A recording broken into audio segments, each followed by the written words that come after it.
Yo, what's going on, everyone? Welcome to the latest episode of Can I Kick It FC, episode number 86. We've had our vacations, we had a good break. It's been a long time since me and Shanir have popped on the podcast, but we figured, why not? Let's dust off the old Pod Max and give you a good old Black history story. And who other than start off with than Mr. JJ Okocha? You know, JJ, so great. They named him twice. Let's start off with him. Yes. yes. JJ, the magician. I say JJ Okocha is the Nigerian Ronaldinho. Yeah. In terms of the flair, the fun, the joy in which he plays the game, amazing player. Yeah. So the way how we came across the story, that came across, we've been wanting to do JJ for a while, but the reason why we are decided to do the story now, my bad, is because Sky Sports dropped a little 30-minute video, and we'll put the link down in the description down below so you can go check it out. But it talks about how JJ went from PSG to Bolton Wanderers, the whole transfer saga and his time at Bolton, the 4 years of it. And we're going to talk, obviously we're going to talk about it, Shanir, but I have to say, like, to me, JJ Okocha was one of those people who you always heard of.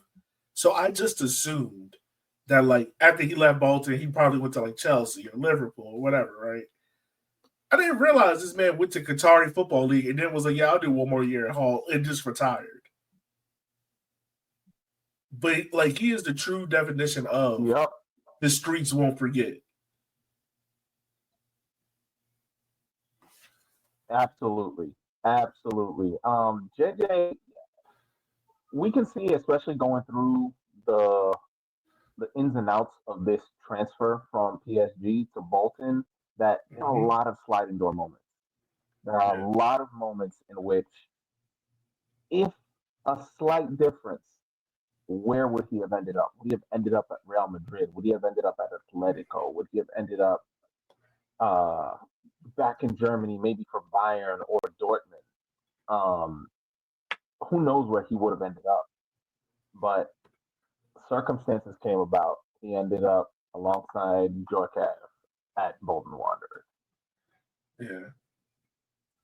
And see, this is the thing too, now that you're talking about it, like, if we go into the sliding doors moment, like, if you put JJ Okocha in this time frame now, there's no way he ends up at, like, Bolton, or let's say the equivalent of like Brentford, right? Like, he's probably at Brentford for one season, and then Man City, Real Madrid, Bayern Munich, or PSG, or buy him back, or PSG probably don't even let him go. You know, like. Yeah. Like, well, I mean, I don't know. With regards to PSG, PSG I think is the anomaly here because of where PSG is right now and the rebuild that they're having, and they're basically taking things from scratch and not going with any real big stars. They're trying to bring the kids in and trying to build PSG up from the bottom, which I think is a good idea. But you know, that's a topic for another podcast. But I think, to be honest with you, he literally could have ended up anywhere. Liverpool, United, Arsenal, Barcelona. I mean, we see that Ronaldinho ended up at Barcelona at one point in his career. JJ Okocha could have fit in perfectly exactly where Ronaldinho was. Monaco could have snatched him up. Bayern could have snatched him up. Who knows? He probably would have ended up in Miami with Messi. Right. But yeah, today his career would have been completely different. There's no way a club of the size of Bolton would have been able to hold on to a player of that caliber. No, not even, man. And so the cool thing about the Sky Sports video is, of course, you know, Sky Sports is set in England, so they're going to focus on his career in England. And I think it's a good starting point because they brought in key figures who were integral to his career, like Sam Allardyce. It was weird to see Sam Allardyce is skinny and not have gray hair. That was unique. For those who don't know, like JJ Okocha's career path goes a little something like this. Like obviously, he comes from Nigeria. Then he goes to Borussia Neckarien. I hope I said that right. Then he transferred to Eintracht Frankfurt. Then he has another transfer to Fenerbahce. And then he makes the moves to PSG. So we're gonna kind of focus on the PSG part because I think it's integral to his career. At the PSG part in 1998, he spent about $14 million to sign a coach. At that time, he is the most expensive African football player, like $14 million at that time. So in his 4-year stint at PSG, he's played in 84 games, scored 12 goals, and as let PSG players tell you, he is Ronaldinho before Ronaldinho. Like he is the mentor to Ronaldinho. That's how good he was. Like imagine saying like, wow, yeah, I was better than the guy that actually won the Ballon d'Or. And people in the squad knew it. Yeah. And it wouldn't, I think there was a reason for that.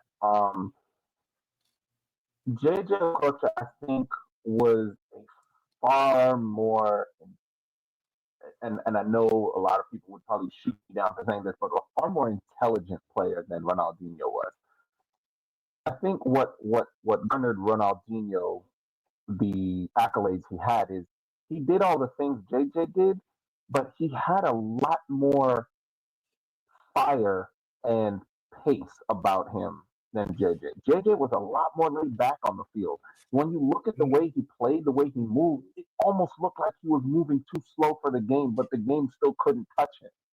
And that was something that you saw a lot in Ronaldinho, but Ronaldinho could turn it on and just fly past players. And I think that caught people's eye, and people viewed that as a lot more efficient than what JJ Okocha was doing. But JJ Okocha's intelligence and knowledge of exactly when to pull off those moves, exactly when to embarrass a player, were second to none. Yeah, second to none. Like it was amazing to see what he could do. Like going back and watching highlights of him, it's amazing to do. And by the way, Shanae, I did the math. Well, I didn't do the math. Google did the math. But 14 billion pounds in 1998 is the equivalent of 31 million pounds. Because that was in a dictionary. So yeah. So just imagine like where we are now, where like players like Anthony is going for $75, $76 million. You get a guy like JJ Okocha going for like that, you know. But yeah, back to your point about him. Yeah. But back to your point. Especially looking at the players that were around him at PSG. Yeah. You could see why there was so much put into what he could do, because you're surrounded by like we're talking about like Ronaldinho and a lot of great players on that PSG side. This is the time where PSG is really starting to break past being just the regular league champions to actually really starting to set their foot into the European stage of the Champions League. And really starting to make people realize that we're not only winning League One, we're going to challenge for the Champions League.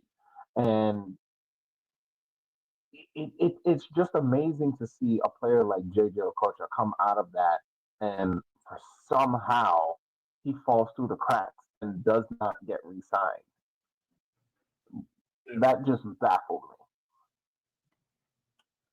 me. Yeah, no, I get that. Did anything else stick out to you, like in the first beginning parts of the whole PSG saga? Because this is also, Shanair, which is I think is a key point that we have to mention. This is also around the time of the Bosman ruling. So for those who don't know what the Bosman ruling is, it pretty much gave players the freedom to negotiate with other teams once their contract ended. Which is also key around this time. This is also the same time where the NFL allow like free agency. So you kind of seeing like both two sports leagues have to adapt to having free agency. And pretty much that's what it was.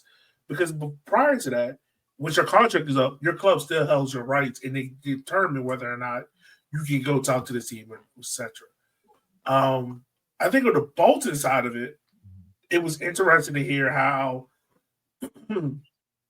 they wanted to go for, which was a smart transfer strategy. They wanted to go for like low key signings that you normally wouldn't go for, which was kind of brilliant on their part.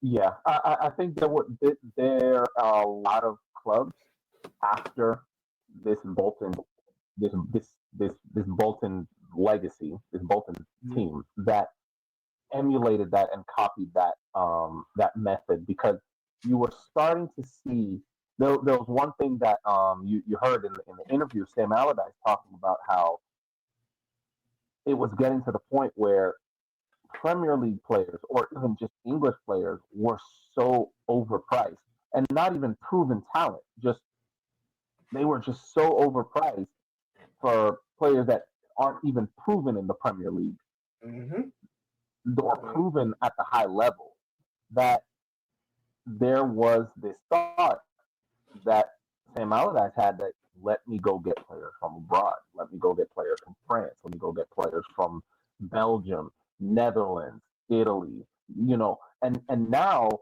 with these players who are proven on the international stage but not proven in England, it's a lot easier to transfer into that. You saw that a lot happen at clubs like Everton after that, and clubs like Newcastle after that, where they were going to France and picking up players from France and from the Netherlands and whatnot. So I think this was Sam Allardyce was really thinking ahead of the curve and saying, you know what, Bolton doesn't have Premier League player money. We want to stay in the Premier League, but we don't have money to compete with a lot of these big clubs in terms of getting good players. So let me get the good players in a market that we can compete in. And that was abroad on the continent. Yeah. And we're talking about a team that was just newly promoted. So think about like Ipswich saying like, all right, we don't got a lot of money. Let's go out here overseas and try to find a gem, which you see a lot of teams do now. And it's weird that like in the video they talked about like how like you mentioned it too about like how the English market is so like inflated because we see the same things now where like a guy who's an average Premier League player is going for like 3, 4, 5 times his transfer value just because he's English. And we also talked this too. It's funny. We also talked about how like certain nationalities, like your price tag is going to increase. That's why you see so many guys fight and wait so long to switch international clubs because of the fact of it can affect your transfer value. It can affect how much you're paid. If you're an English international, you get paid a little bit more than versus being a Jamaican international. And I say this someone that is having seen his national team do that. So I think to your point though, Sam Allardyce was definitely ahead of the curve of going out here and finding talent, but it was definitely a risk for JJ, because this is also during the time of PSG's golden era. Like I think they went to like 5 straight European semifinals. They're winning trophies. It's not like on the scale of what it is now. Like PSG they were a dominant team in the 90s, but it's not like, but that was like their club's golden era. There was like, this is the time where PSG was coming along and, George Weah was there in the club and they were competing and French football was like maybe, I want to say maybe like the 4th best league in Europe because Italy, Germany, maybe the Netherlands, in England, maybe top 5 at that time. Yeah, maybe. I feel like I'm forgetting La Yeah, Liga. Someone there screaming that were. out. I don't know. Yeah, of course. I mean, of course, La Liga were. France was the French league for a very long time, and even back in the '90s, was on the fringe of Yeah, the big what is it, the big four. So you have Germany, Italy, Spain, England were the big four. Those were the big four leagues that you know on a regular would win the Champions League. It was yeah, from one of those four leagues. And then of course you had your anomalies, your Benficas, your and whatnot. But the French league was always just outside of that, literally just outside of those four. And now it's getting to the point where they're almost included, and it's almost a big five now with the French league. But they were always fringe. They were always fringe, and PSG was always consistently winning the French league with a couple of breaks here and there for either Olympique Lyon or Olympique Marseille or Nice or Monaco or Lille would jump in and maybe surprise and pull a Leicester or something. mm, But it was regularly PSG that was winning the league. And around this time, like I said before, this was around the time where they were making a name for themselves in the UEFA Champions League. yeah. So So I think we can transition a little bit, but like Okocha, this is right before the 2002 World Cup as well. So Sam knew he has to get this transfer in because if he goes to this World Cup and goes off, he knows that transfer fee is about to skyrocket. So he's like, all right, I don't want to lose this player, so yeah, let's go ahead. Let's kind of negotiate. And he got up with a bargain for like 1.5 million. But it turned out to be like obviously probably the greatest thing for Bolton. Because he became the guy. Like, yeah, like he yeah. became the He guy at Bolton. absolutely did. Yes, he definitely did. When you look at a lot of um, what happened around that time. So at the beginning, I talked about a lot of sliding door moments. I think this is one big one was the performance of Nigeria in the World Cup. Mm-hmm. In the 2002 World Cup, Nigeria really tanked. Two losses and a 0-0 draw against England when England wasn't even really worried about getting any points in that game because they knew they were already through. So it was just one of those situations where you I think Sam Allardyce was very happy with that turnout because, like you said, imagine Nigeria win their first two group stage games, and they go up against England, and it's a classic match, a bunch of goals scored.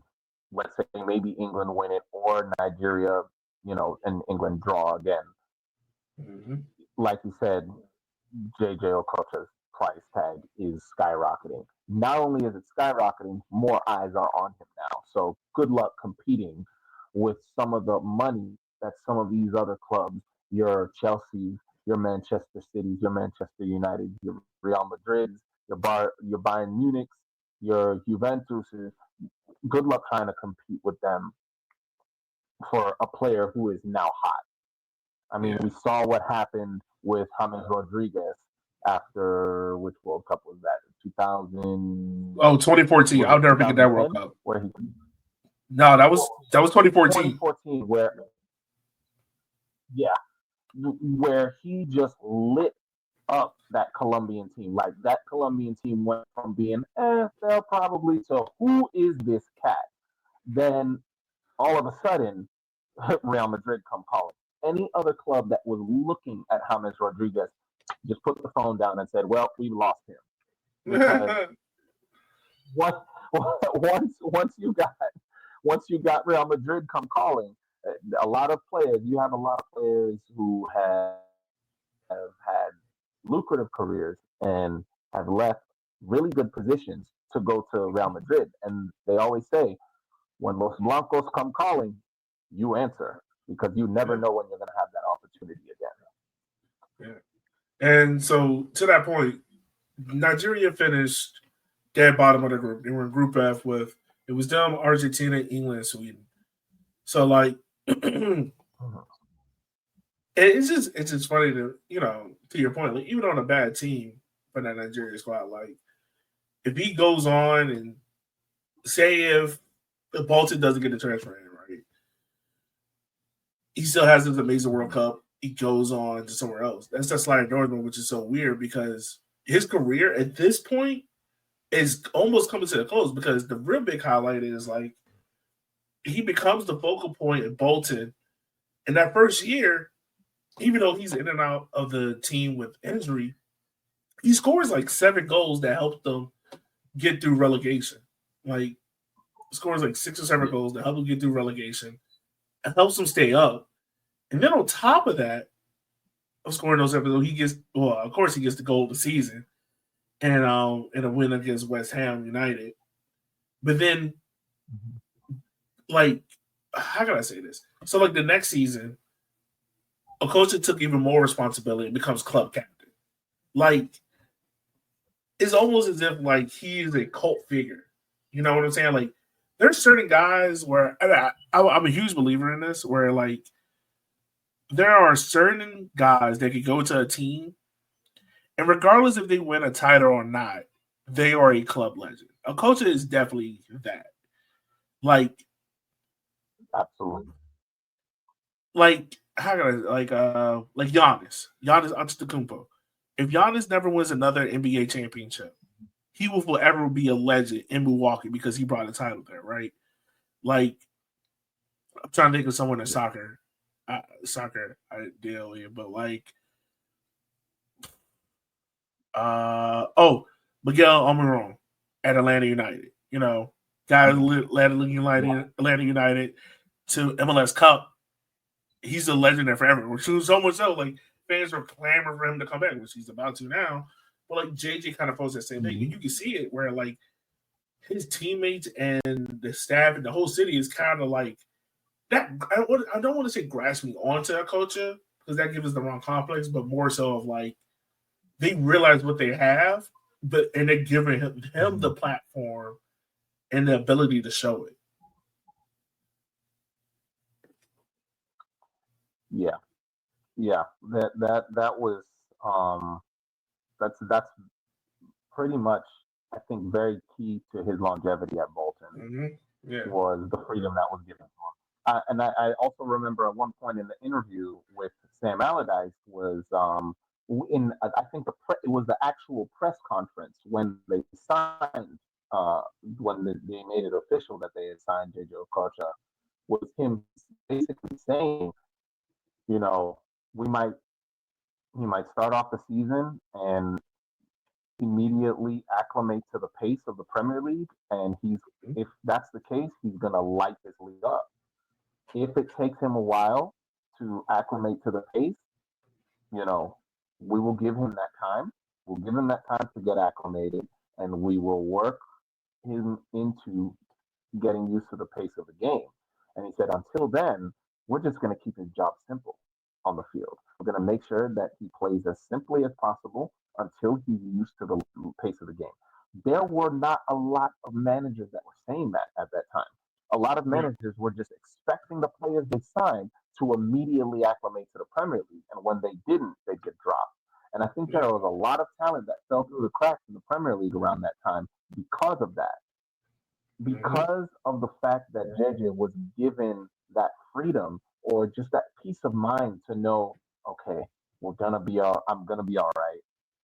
I have time to get myself acclimated to this league. There's no pressure for me to hit the ground running. And because there's no pressure, he pretty much did hit the ground running. Yeah. And I think like Bolton was the perfect setup for him because like he could do that creativity and flair and do the excuse me, my bad. But I think the cool thing about it was like the Bolton team around him was a very defensive team, like a very like like yo, you go do all the cool stuff. We'll clean up everything around you. You know. Yeah. So I think like that was. I think that was the unique thing about really what you saw from it because you see all the guys talking about it. We're like, no, like JJ was that guy. You let JJ go do him, we cleaned up everything else. We can do everything else for him. And so much so, like, I think like there's certain guys that you call like the heartbeat of the team where like he took Bolton to like a cup final against Middlesbrough, correct? If I'm not mistaken, right? Yeah. Yeah. So like, he helped the club secure European football in the 2004-2005 season. And like he had like some stunning goals. Like if for someone like me, if you go back and watch just the Bolton highlights, he had some bangers and some of them balls had eyes. Like it was amazing. It was amazing to go back and watch. So to be like, oh, this is why people love him. Like it was cool, man. And he covered so many ground, so much ground with regards to he checked so many boxes. Mm-hmm. I mean, you usually get some players that are really good, they've got the flair, but they just can't finish. And you've got some players that are really great players, but you never see them take a free kick. Okocha had the flair, he scored the goals, he had the finishing touch, he had power in his shot, and he could hit some of those free kicks. There were some of those free kicks he hit. I was looking at like, yep, that's very David Beckham, Ronaldinho-esque right there. Right. Very much so. Very much so. So, yeah. So, I mean, like, and you look at it, when he leaves Bolton, right around, let's say, when did he leave Bolton? 05-06. These men has only played 124 games for Bolton. And his last year there, he takes them to Europe. They play 7 games in Europe and everything like that. But you would think, like, and see, and this is part of the naivety on my part. I really thought like JJ played in like Chelsea. Like if you could ask me, name 5 clubs JJ Okocha played for, I would have given you PSG, I would have given you Bolton, but I probably would have done like Chelsea, Juventus, because that just seemed like the next natural step. But it's kind of like after that he kind of stepped away. He was just like, all right, cool. Gonna play 1 year Qatari football, go to Hall of the Championship, and kind of chill. Yeah, it's kind of like I wouldn't say he's forgotten. I wouldn't say he's forgotten or anything. It's just that like the highlight of which the magnification, like the light is on him. It's only 4 years, and after that, it's gone. Yeah. That's true. One thing I do notice with JJ and the way they started that Sky Sports special, we're talking about basically how JJ Okocha grew up playing soccer. He's like the soccer ball was like a toy. It was a toy thing. Like you see the similarities between him and Ronaldinho there. Yeah. You see that just playing soccer for the joy of it, just for the pure fun of being creative with the ball at your feet, just enjoying doing stuff with the ball, figuring out new tricks, just inventing new stuff on the spot because it's fun. And I think players like that, they don't have as much of a drive as some other players to just stay on top and stay in the limelight. Your Messi's, your Mbappe's, your Ronaldo's, your I mean, you can even see a little bit of that in Neymar too. Like everyone says, "Oh, Neymar could have been the shoulda, coulda, woulda of Neymar," because he's just having fun. And I think JJ Okocha was one of those players who was like, "I'm having fun. I just happen to get paid for it." Yeah. And absolutely right. there's a purity to that, there's a purity that I admire with that, with players like Okocha, with players like Ronaldinho. Um, just the ease in which they play the game, and they're just very relaxed when they've got a ball at their feet. It's like, I just picked up my favorite toy. I'm happy now. Yeah. So I think that has a big part in why after his 4 years at Bolton, JJ was like, all right, I'm gonna go have fun in Qatar, and then I'll come back and yeah, I'll go play at Hull City. You know, I'll go play at Hull City for a year in the championship, have some fun, and call it a day. Yeah. And that's it. Now his career is over. He's happy. He's had a great career, and in his prime, you know, like the streets remember JJ Okocha. Everyone remembers how devastating he was. People, when you have people like the likes of Thierry Henry talking about how infuriating he could be playing against, just watching him cook your defenders like that, and just Yeah. some of the stuff he did. And I mean, that's the beauty of it, and that's what JJ gave you, and he gave it to you, and then he said, you know what, all right, I'm ready to retire. I'm good. Yeah. I And, came, I saw, I conquered. I mean, that's what it was. So I think a good way how to put a bow on this is just like the impact he had. I mean, he had an amazing impact. He was voted the greatest player in Bolton Wanderers history when they were at the Reebok or Macron Stadium. But Mm-hmm. you're talking about an African player that was relatively not a huge name, and comes to England and Premier League legends like Steven Gerrard and Thierry Henry are like, no, like JJ was the truth. Like he is the guy. And you almost feel as if like I feel like we're talking a lot about like sliding over, but it makes you wonder, like, say if when he's at Eintracht Frankfurt or at PSG, right? Say if he doesn't automatically go to Bolton before the World, I mean, signs with Bolton before the World Cup, and say if he waits, right? Or say if he goes back to PSG and have another year, who's not to say like a Liverpool or a Chelsea, you know, or like whomever, or Real Madrid because Claude Makalele around this time, and the possibilities are just endless, man. It's just endless to think about like what Yeah. could have happened if he was on a bigger team, you know. And I'm not trying to like downplay It, what Bolton had or anything like that. It's just like you can see how great he was because the year before he left Bolton, he gives Bolton to Europe. Then the second year, they finished eighth. The only reason why they don't go to Europe technically is because West Ham, who's in ninth, loses the FA Cup final to Liverpool. And back in those times, like the runner up, if the cup winner already was in Europe, the runner up we used to get the spot. And that's how they went. But he left Bolton in an amazing like spot until they got relegated, I think in 2012. But yeah, man, like yeah. it's crazy to see how great he was. Yeah. Yeah. Any last things on He's Mr. playing JJ before we wrap up? um I just want one thing I did want to mention is some of the players he played alongside at Bolton. I mean, just when he gets there, I mean, he's playing alongside Yuri Djorkaeff, who is a big name in French football.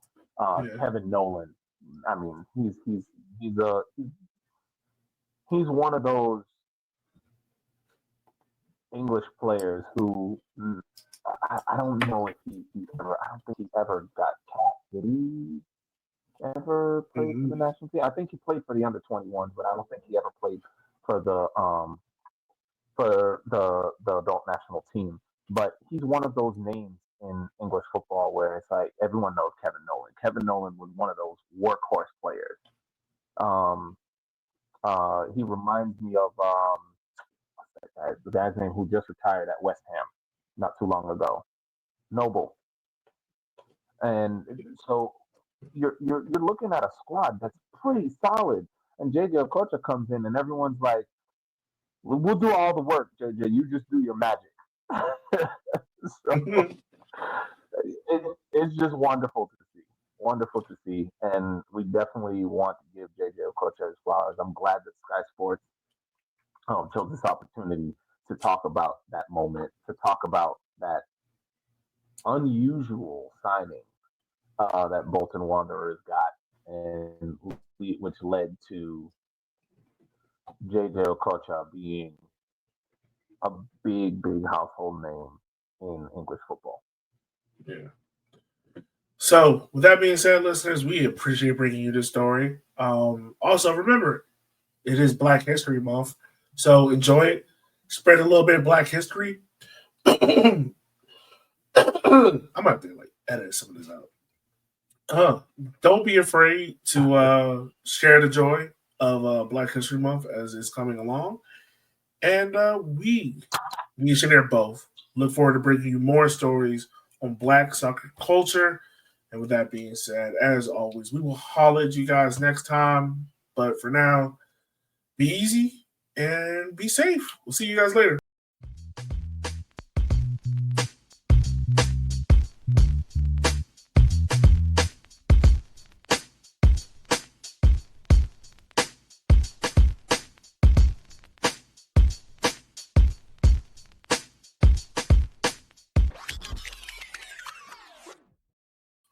All right.